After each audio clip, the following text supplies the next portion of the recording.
Hello friends, नमस्कार। मेरा नाम है संदीप और आप सभी का वेलकम है नथिंग इम्पॉसिबल के यूट्यूब चैनल पर।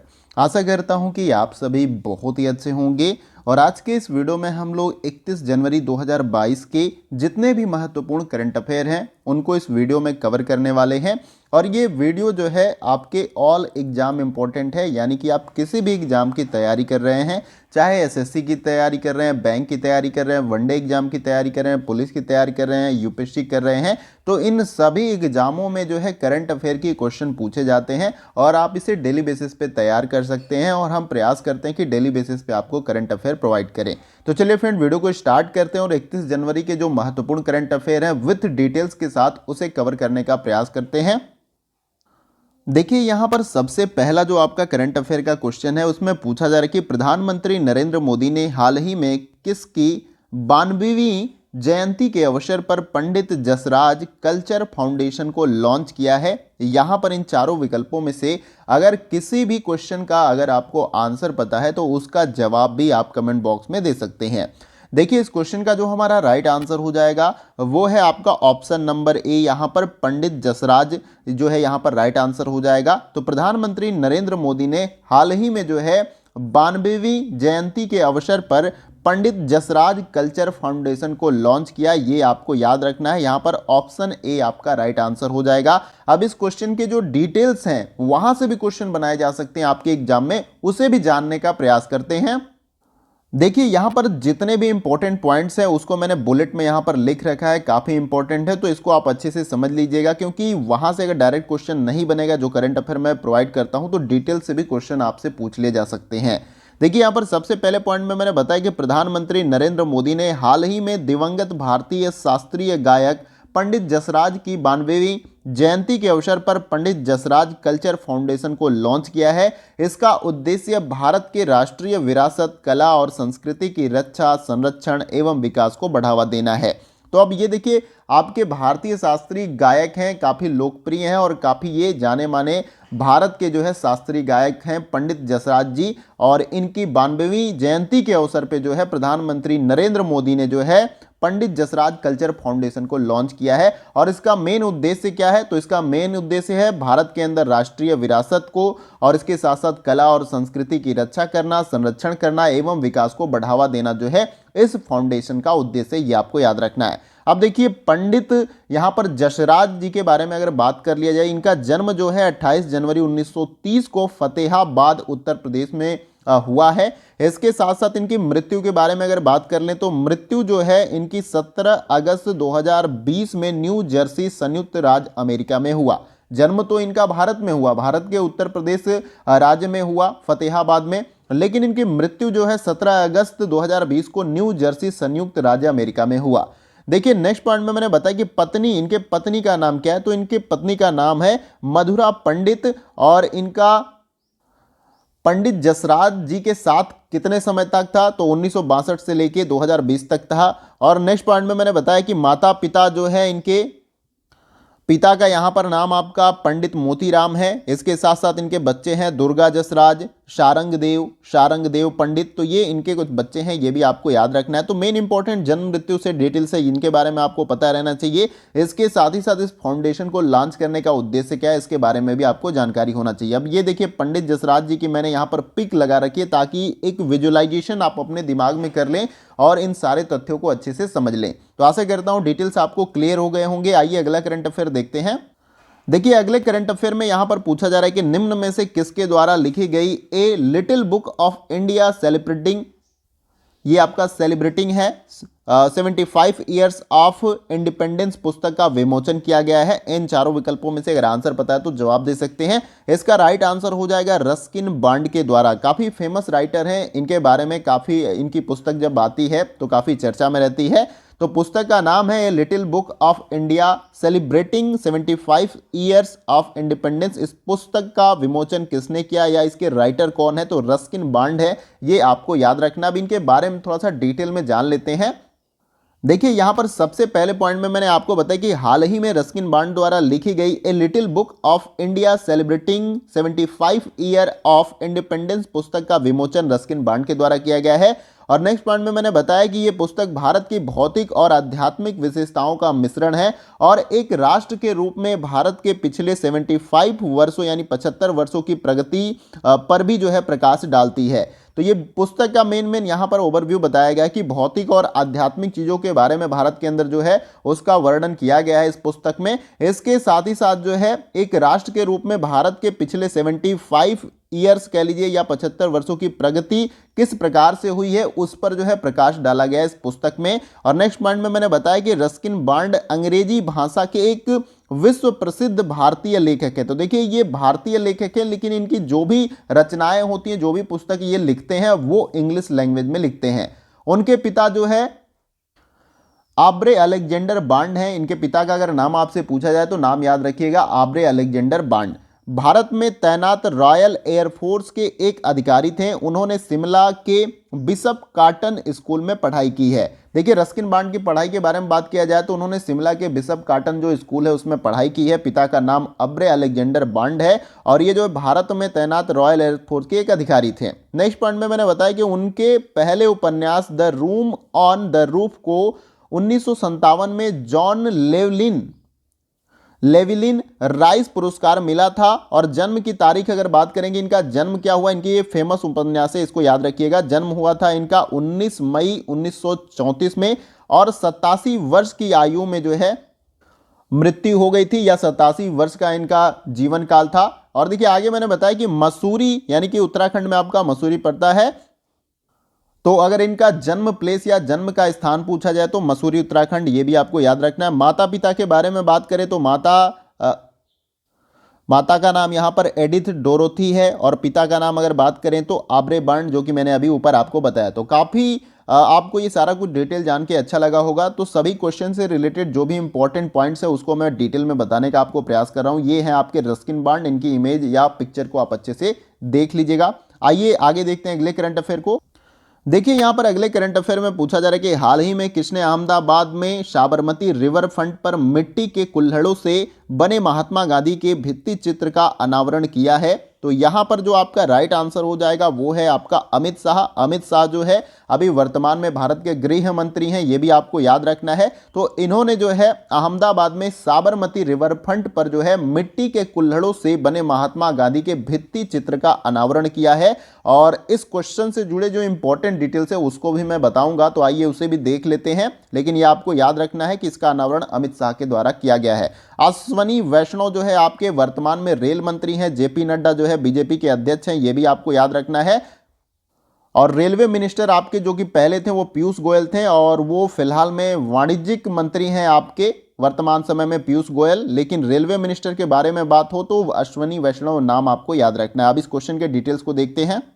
देखिए यहां पर सबसे पहले पॉइंट में मैंने आपको बताया कि केंद्रीय गृह एवं सहकारिता मंत्री अमित शाह ने हाल ही में गुजरात के अहमदाबाद में साबरमती रिवर फ्रंट पर 2975 लाल रंग की ग्लेज्ड मिट्टी के कुल्हड़ों से बने दीवार पर महात्मा गांधी के भित्ति चित्र का अनावरण किया है। और यह भित्ति चित्र है वो देश भर से एकत्र की गई मिट्टियों से बनाया गया है। तो खास बात तो इस चित्र की यही है कि विभिन्न प्रदेश से जो है मिट्टी लाई गई और उस मिट्टी के द्वारा जो है इस भित्ति चित्र का निर्माण किया गया, जिसका यहां पर अनावरण वर्तमान समय में जो है भारत के गृह मंत्री अमित शाह के द्वारा किया गया है। ये आपको याद रखना है। नेक्स्ट पॉइंट में मैंने बताया कि 2019 के लोकसभा चुनावों में गांधीनगर के लोकसभा के सांसद चुने गए और इससे पहले वे राज्यसभा के सदस्य थे। अगर अमित शाह के बारे में बात कर लिया जाए तो 2019 में जो है ये लोकसभा का चुनाव जीतते हैं गांधीनगर से, जो कि गुजरात में आपका पड़ता है। और इससे पहले ये जो है राज्यसभा के सदस्य भी थे, ये भी आपको याद रखना है।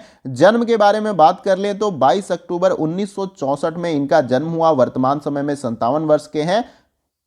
और स्थान के बारे में पूछ लिया जाए जन्म का तो मुंबई है। पत्नी का नाम यहां पर सोनल शाह है। और इसके साथ ही साथ मैंने नेक्स्ट पॉइंट में मैंने बताया कि शिक्षा यानी कि इनकी पढ़ाई लिखाई कहां से हुई है तो सीयू शाह साइंस कॉलेज। और पुत्र का नाम जय शाह है, ये पता है आप सभी को। बहन जो है यहां पर आरती शाह है। और माता पिता के बारे में बात कर ले तो यहां पर माता का नाम है कुसुमबेन शाह और पिता का नाम है अनिल चंद्र शाह। तो ये इनकी पूरी डिटेल्स है। मैंने क्वेश्चन से रिलेटेड भी बताया और इनके जीवन से जुड़े कुछ इंपॉर्टेंट तथ्य उसके बारे में भी बता दिया। तो ये है इनकी इमेज अमित शाह की और काफी चर्चा में रहते हैं, तो आप सभी को पता होगा। आइए अगले करंट अफेयर के बारे में देखते हैं।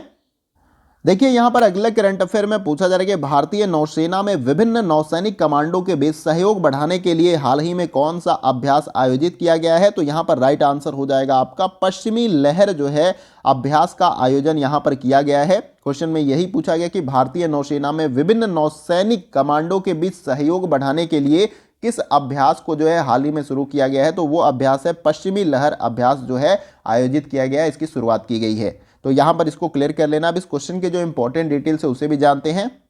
देखिए यहां पर सबसे पहले पॉइंट में मैंने आपको बताया कि पश्चिमी लहर भारतीय नौसेना में विभिन्न नौसैनिक कमांडो के बीच सहयोग बढ़ाने के लिए, जो कि मैंने ऊपर बताया, उसी के लिए यहां पर जो है पश्चिमी लहर अभ्यास को जो है आयोजित किया गया, जिसमें भारतीय सेना और भारतीय वायु सेना दोनों शामिल हुए हैं। और इस अभ्यास में 40 से अधिक जहाजों और पनडुब्बियों को भाग लेना है या भाग लिए हैं, ये भी आपको याद रखना है।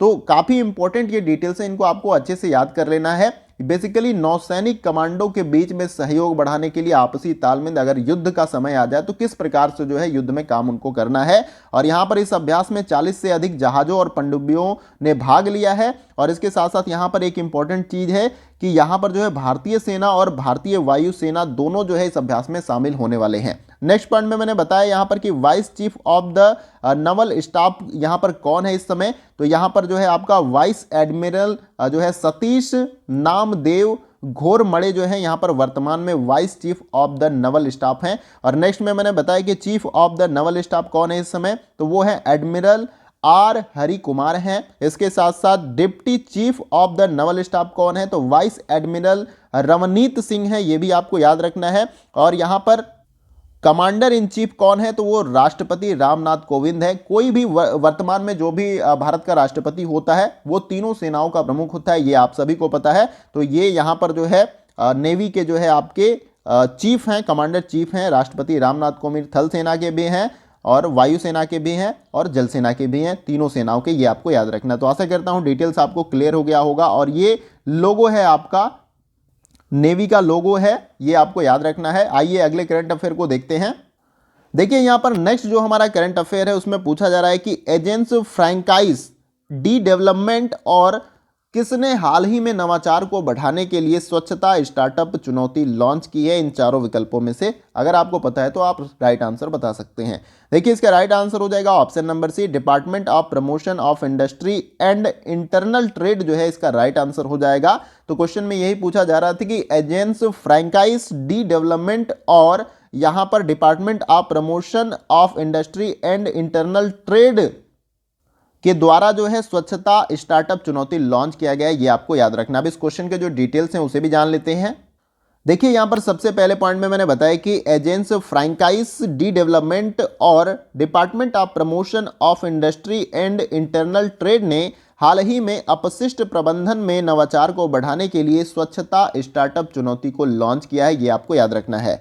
इसके बाद से नेक्स्ट पॉइंट में मैंने बताया कि इस चुनौती के टॉप 10 विजेताओं को 25 लाख रुपए की पुरस्कार राशि दी जाएगी। तो जो टॉप 10 जो है विजेता होंगे, जो भी प्रतिभाग करेंगे लोग, तो उसमें टॉप 10 विजेताओं को 25 लाख रुपए का पुरस्कार राशि यहां पर दिया जाएगा इन लोगों के द्वारा। नेक्स्ट पॉइंट में मैंने बताया कि औद्योगिक नीति एवं संवर्धन विभाग वाणिज्य एवं उद्योग मंत्रालय भारत सरकार के अधीन कार्यरत एक विभाग है और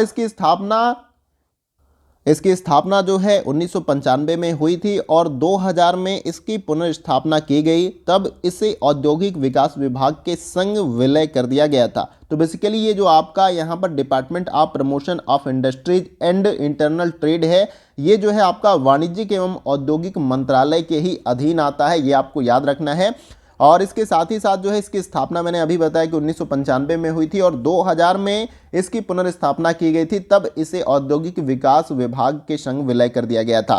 नेक्स्ट वन में मैंने यहाँ पर बताया कि स्थापना की तारीख जो है 1995 है और ये मूल संगठन जो है यानी किसके अधीन आता है, तो वाणिज्य और औद्योगिक मंत्रालय के अंतर्गत आता है। वर्तमान में इसका मंत्रालय किसने संभाल रखा है, कौन कार्यरत है यहाँ पर, पीयूष गोयल जो है इन्होंने संभाल रखा है वाणिज्य और औद्योगिक मंत्रालय को, ये आपको याद रखना है। तो वर्तमान में जो है अगर पूछा जाए कि वाणिज्य और औद्योगिक मंत्री कौन है, तो वो आपके पीयूष गोयल हैं। इससे पहले ये रेलवे मिनिस्टर थे। वर्तमान में जो रेलवे मिनिस्टर हैं वो हैं अश्वनी वैष्णव, ये भी आपको याद रखना है। तो यहां से भी क्वेश्चन पूछे जाते हैं, मंत्रालय से जो केंद्रीय मंत्री होते हैं उससे क्वेश्चन आपके एग्जाम में पूछ लिए जाते हैं। तो आशा करता हूँ डिटेल्स आपको क्लियर हो गया होगा। आइए अगला करंट अफेयर देखते हैं। देखिए यहाँ पर अगले करंट अफेयर में पूछा जा रहा है कि भारत और किस देश ने हाल ही में विरासत में मिले विकारों और उभरते व फिर से उभरने वाले संक्रामक रोगों पर MOU पर हस्ताक्षर किए हैं। इन चारों विकल्पों में से आपको बताना है। भारत तो नाम आपको पता चल गया, लेकिन किस देश के साथ जो है ये आपका हस्ताक्षर हुआ है, तो वो हुआ है आपका फ्रांस के साथ। ये भी आपको याद रखना है। अभी मैं आपको MOU के बारे में बहुत ही डिटेल में आपको नीचे बताने वाला हूं, इसको आपको बस याद रखना है। आइए इस क्वेश्चन के जो डिटेल्स हैं उसे भी जान लेते हैं। देखिए यहाँ पर सबसे पहले पॉइंट में मैंने आपको बताया कि भारत और फ्रांस ने हाल ही में विरासत में मिले विकारों, यानी कि जो भी बीमारियां मिली हैं या विकार मिले हैं और उभरते हुए और फिर से उभरने वाले संक्रामक रोगों पर एक MOU पर हस्ताक्षर किए हैं, जिसके तहत दोनों देशों ने एक साथ काम करने और कोशिका जीव विज्ञान, वैक्सीन विकास और अन्य नए तंत्र की पहचान करने और विकसित करने के लिए कार्य करेंगे। यानी कि जो भी उनको विरासत में कोई भी बीमारी मिली है तो उस बीमारी को कैसे दूर करना है उस पर ये दोनों देश साथ मिलकर जो है कार्य करेंगे। जैसे कि मैंने अभी बताया, कोशिका जीव विज्ञान के तहत जो है रिसर्च करेंगे, वैक्सीन का विकास करेंगे ताकि ये बीमारियों को दूर कर सके, नए तंत्र की पहचान करने और विकसित करने के लिए साथ में कार्य करेंगे। नेक्स्ट पॉइंट में मैंने बताया है, देखिए अब इसको जान लीजिए यहां पर ये MOU का मतलब क्या होता है। दो या दो से अधिक पक्षों के बीच हुए समझौते का दस्तावेज, समझौता ज्ञापन, जिसको इंग्लिश में यहां पर मेमोरेंडम ऑफ द अंडरस्टैंडिंग कहलाता है। यानी कि फुल फॉर्म आप कह लीजिए कि MOU का फुल फॉर्म क्या है, क्या होगा यहां पर, मेमोरेंडम ऑफ अंडरस्टैंडिंग इसका फुल फॉर्म होगा MOU का, ये आपको याद रखना है। देखिए अब इसके बारे में और भी डिटेल में जान लीजिए। समझौता ज्ञापन में एक साझा कार्यक्रम की रूपरेखा के साथ साथ काम करने के निश्चय की बात लिखी गई होती है। यह एक विधिक पत्र है। इसका महत्व उस स्थिति में होता है जब कोई पक्ष किए गए वचनों के अनुसार कार्य नहीं कर रहा हो तो दूसरा पक्ष न्यायालय में जा सकता है उसके। अब इन दोनों देशों ने जो है एक जो है यहाँ पर कह लीजिए कि मेमोरेंडम ऑफ अंडरस्टैंडिंग पे जो है सिग्नेचर कर लिया है, और कोई इनमें से एक देश पीछे हटता है तो दूसरा देश जो है उसके खिलाफ न्यायालय में जा सकता है। तो इन दोनों को साथ मिलकर जो है इसको जब तक समय सीमा तक काम करना है करना पड़ेगा, क्योंकि ये एक तरीके से आपका मेमोरेंडम ऑफ अंडरस्टैंडिंग पे साइन हो गया है दोनों देशों का। तो ये आपको याद रखना है। ये फ्रांस का मैप है, इसे भी आपको याद कर लेना है। तो उम्मीद करता हूं कि MOU के बारे में आपको क्लियर हो गया। कुछ भी नहीं समझ में आया तो आप कमेंट बॉक्स में जरूर पूछिएगा। आइए अगले करंट अफेयर को देखते हैं। देखिए हमारा यहां पर अगला करंट अफेयर है और ये वीडियो का लास्ट करंट अफेयर, इसे देख लेते हैं। निम्न में से किस देश ने हाल ही में जलवायु से प्रभावित ग्रेट बैरियर रीफ की रक्षा के लिए एक नई योजना लॉन्च की है? यहां पर इन चारों विकल्पों में से अगर आपको आंसर पता है तो बता सकते हैं। देखिए इस क्वेश्चन का राइट आंसर हो जाएगा option number D, Australia. Australia ने जो है हाल ही में जलवायु से प्रभावित ग्रेट बैरियर रीफ की रक्षा के लिए एक नई योजना लॉन्च की है, ये याद रखना है। और ऑस्ट्रेलिया की राजधानी क्या है? आपका कैनबरा। और अमेरिका की राजधानी क्या है? आपका वाशिंगटन DC। जापान का टोक्यो, चीन का बीजिंग, ये भी आपको याद रखना है। काफी देश की राजधानियों से भी क्वेश्चन पूछ लिए जाते हैं। अब इस क्वेश्चन के जो इंपॉर्टेंट डिटेल्स है उसे भी जानते हैं।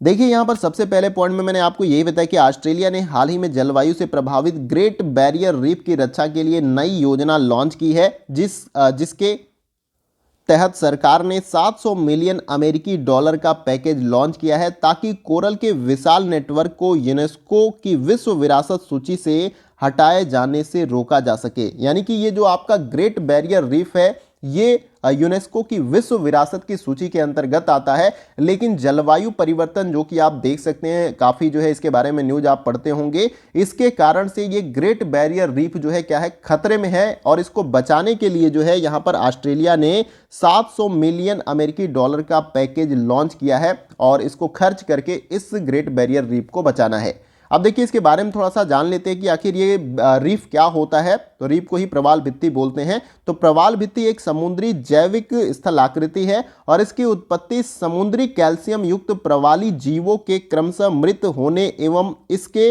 अवशेषों के क्रमशः एकत्रित होने से होते हैं। आप सभी ने देखा होगा, अपने टीवी में देखा होगा, न्यूज़ में कोरल रीफ्स होते हैं, वहाँ पे तमाम तरह की स्पीसीज आपको जो है जलीय देखने को मिल जाती हैं। और ये किस प्रकार से डेवलप होता है, तो यहाँ पर बेसिकली कोरल एक प्रकार की क्या है, प्रवालीय जीव हैं और क्रमशः इनके मृत होने से, उनके अवशेषों का एकत्रीकरण होने से जो है कोरल रीफ का निर्माण होता है। और ये जो जीव होते हैं इनमें हड्डियां नहीं होती हैं, ये भी आपको याद रखना है। देखिए इसमें मैंने नेक्स्ट वन बताया आपको कि ये इन छोटे जीवों की बस्तियां होती हैं और साधारणतः प्रवाल सेल श्रेणियां उष्ण एवं उथले जल सागरों विशेषकर प्रशांत महासागर में स्थित अनेक उष्ण अथवा उपोष्ण देशीय द्वीपों के समीप में जो है बहुतायत पाई जाती है। तो बेसिकली जहां पे उष्ण जलवायु है आपका, वहां पर कोरल रीफ आपको देखने को मिल जाएगा। ज्यादा गहराई में नहीं मिलता है, उथले पानी वाले जो क्षेत्र होते हैं समुद्र के और उष्ण यानी गर्म जो क्षेत्र है वहां पर आपको कोरल रीफ देखने को मिल जाएगा। अगर हम बात कर लें, अगर जो आपका ग्लोब है तो 0 डिग्री यहां पर आपका विषुवत रेखा है, तो 30 डिग्री अक्षांश आपका ऊपर मान लीजिए और 30 डिग्री अक्षांश आपका नीचे जो उथले सागर है वहां पर आपको यह कोरल रीफ देखने को मिल जाएगा। तो आशा करता हूं कि ये भी डिटेल्स आपको क्लियर हो गए होंगे और किसी भी प्रकार का डाउट हो, नहीं समझ में आया तो आप कमेंट बॉक्स में पूछ सकते हैं। उम्मीद करता हूं कि ये करंट अफेयर का सेशन आप सभी के लिए काफी हेल्पफुल होगा। मैं करंट अफेयर के क्वेश्चन भी आपको प्रोवाइड करता हूं, उसके साथ साथ उसके जो इंपॉर्टेंट डिटेल्स है उसे भी बताने का प्रयास करता हूं। उम्मीद करता हूं वीडियो का सेशन आप सभी को बहुत ही अच्छा लगा होगा और एक लाइक करके आप जो है हमें अप्रिशिएट कर सकते हैं इस तरह की वीडियो कंटिन्यूअस आपको प्रोवाइड करने के लिए। इसके साथ ही साथ मैं इसकी पीडीएफ भी जो है टेलीग्राम ग्रुप में आपको प्रोवाइड कर दूंगा। और करंट अफेयर की वीडियो को मैं फिर से एक बार आप सभी से हम्बली रिक्वेस्ट करता हूं, ज्यादा से ज्यादा अप्रिशिएट करिए। मैं आपको बेहतर कंटेंट देने का वादा करता हूं और उम्मीद करता हूं कि आप बेहतर सपोर्ट करेंगे और इस वीडियो पे कम से कम आप 1000 लाइक जो है पहुंचाने का काम करेंगे। इससे हमें जो है पॉजिटिव मोटिवेशन मिलेगा ताकि हम आगे काम करते रहें इसी प्रकार से। तो आप 1000 लाइक जो है इस वीडियो पे पहुंचाने का जरूर काम करिएगा और चैनल पर नए हैं तो चैनल को सब्सक्राइब करिएगा और उसके बगल में जो बेल आइकन का बटन है उसको आप प्रेस कर लीजिएगा न्यू वीडियो को देखने के लिए। आज के वीडियो में बस इतना ही, फिर मिलते हैं अगले वीडियो में। तब तक के लिए जय हिंद, जय भारत।